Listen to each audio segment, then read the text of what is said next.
رشيها على الملابس ديالك، غادي تفتح لك باب الخير والرزق وباب المحبه اللي ما عمرك كنتي كتخيليها، وفتح كبير، واللي داكشي اللي بغيتيه ان شاء الله غادي يكون.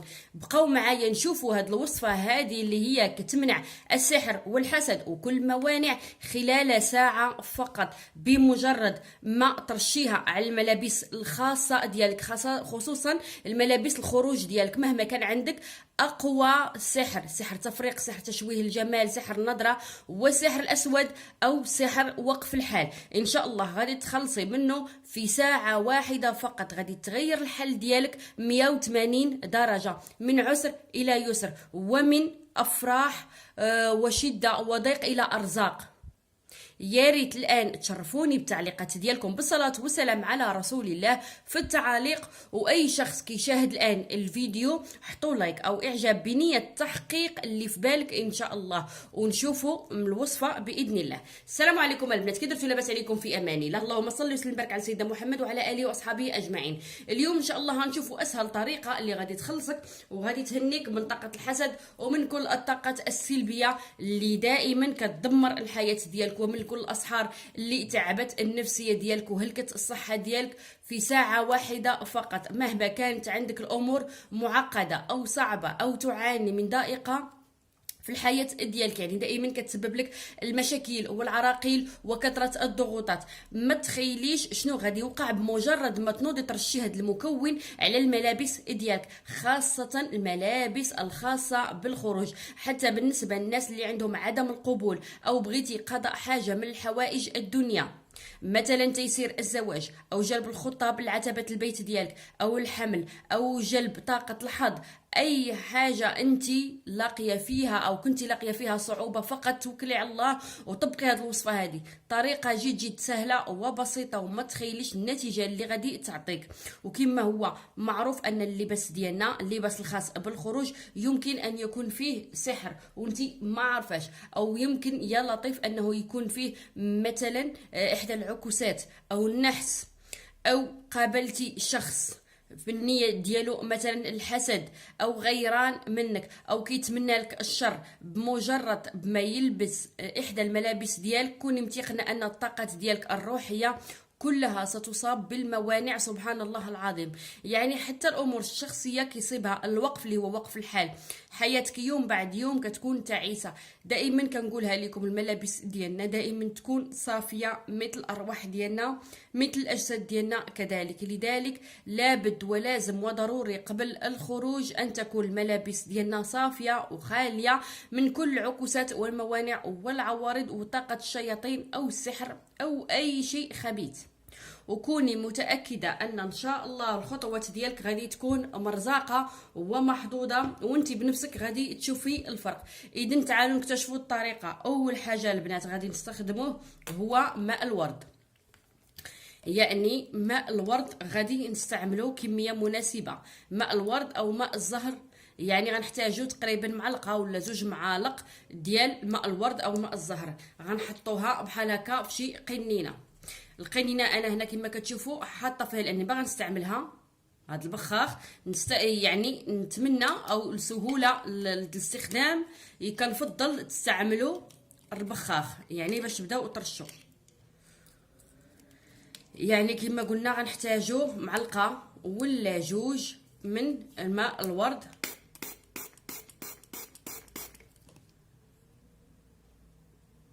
هانتوما كتشوفوا انا حاطه هنا الورد يابس. الا عندك الورد اليابس ديريه، ما عندكش بلاش، غير انا غنستعملو لانني غنستعمل هذه الوصفه انا دابا شخصيا.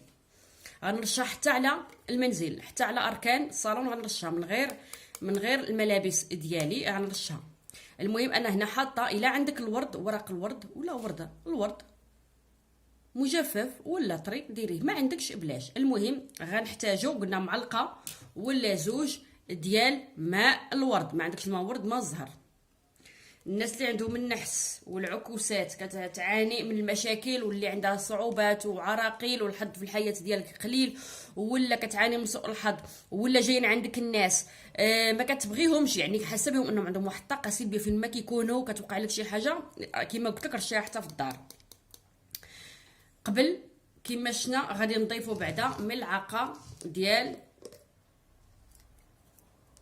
الملح، ملح طعام ولا ملح الخشن، اي ملح عندك استعمليه،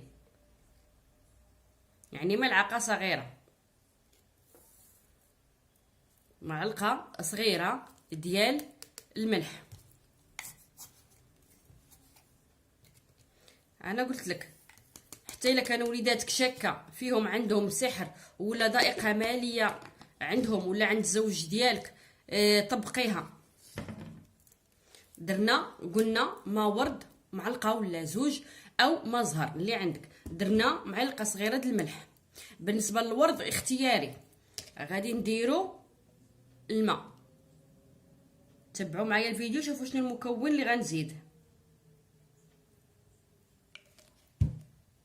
غادي نضيفوا هذا المكون اللي موجود في كل بيت. هذا المكون انا كنسميه معجزه جالب لكل الارزاق كالمغناطيس. ها نتوما القرنفل، خذوا بالضبط 7 الحبات من القرنفل وغادي تضيفوها على هذه المكونات هذه.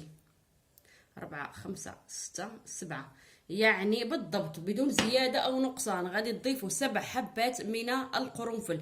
هذا المكون الخطير انا كنسميه معجزه. القرنفل خطير جدا في فتح القبول والنصيب وجلب طاقة الحظ ويمنع الحسد والسحر وكل مشاكل اللي انتي كتعاني منها. ايضا الورد طارد العكوسات اللي كيتمزج مع القرنفل، طارد ويبطل بالدرجة الاولى جميع الاسحار ويدمر الطاقة الخبيثة ويخلصك نهائيا من النحس والوقف والضيق. بعد مزج هاد المكونات هذه حركي هاد القنينه هذه هكذا، حركوها يعني تقريبا دقيقه حتى ل2 دقائق، يعني بقاو تحركوها مزيان. الاهم عندي انها هاد المكونات الملح انزمج مع تخلط مع هاد الورق ديال مع عود القرنفل والورد. كنقول لك اختياري، هاد الورد اختياري يا البنات. اما الماء ورد ضروري ولا المزهر هو هذا الماء هذا. سمعيني مزيان، هذا غادي ترشيه على الملابس ديالك بمجرد ما بغيتي الخروج، بمجرد ما تكوني غدا لمقر العمل ولا الشغل او للدراسه او لقضاء امر من الامور الحياه ديالك او للذهاب لمناسبه او عند عائله او مثلا تريدين السفر او لقاء مع شخص. خودي هاد القنينه هذه ورشي بها الملابس ديالك، فقط رشه او رشتين وبعدها اخرجي. اما بالنسبه لبعض النساء اللي ما كيخرجوش او مثلا ربات البيوت، يمكنكم رش هاد الماء هذا على ملابسك وانتي في البيت ديالك، يعني كنقول خصوصا للمتزوجات. المهم مع استحضار النيه. انا كنرشها كما قلت لكم. دابا انا نستخدمها حتى مثلا بغيت طرد الطاقه السلبيه. هاد الناس اللي يجيو عندي شاكه فيهم عندهم طاقه سلبيه، يعني غادي نرش اركان الصالون، غادي نرش اركان الصالون، غادي نرشو وصافي. الا شك حتى في الطاقه غادي نلمس ديك الطاقه بيدي، غنرش يدي وغنمسح يدي. ما نقولكمش على رائحه طيبه البنات ونسلم على دوك الناس.